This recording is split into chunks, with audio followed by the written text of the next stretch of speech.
C'era un delfino che aveva le ali fatte con vecchi giornali. Chiese a un gabbiano con barba ed occhiali come poteva volare.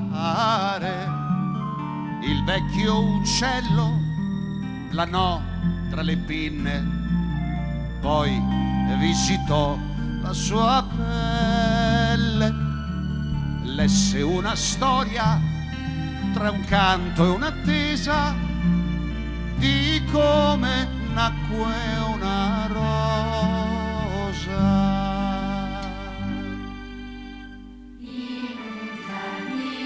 In un giardino che il tempo ignorò c'era una sposa che amava il suo re, ma un bel giorno venne odio, il viso mostrò, lei se ne innamorò.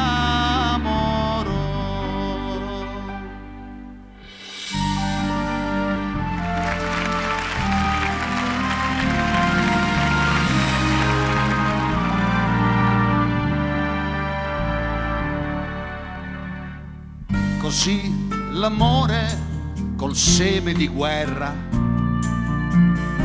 si rotolò sulla terra mentre bruciavano boschi e castelli.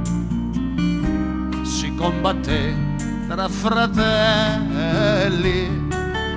Il nostro principe nella follia seguì la sua gelosia, prese la spada che cadde confusa nel cuore della sua sposa.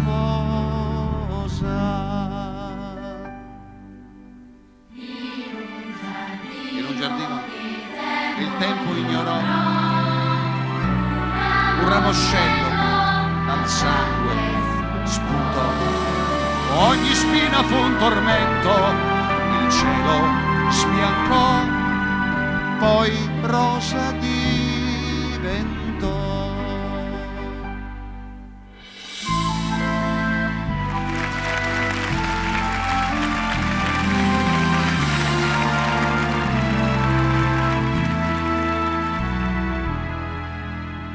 Prima che l'uomo distrugga ogni cosa,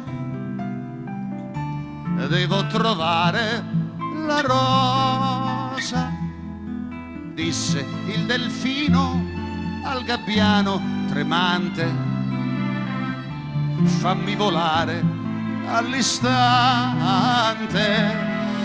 devo portarla ai signori del mondo. Lei canterà il suo racconto.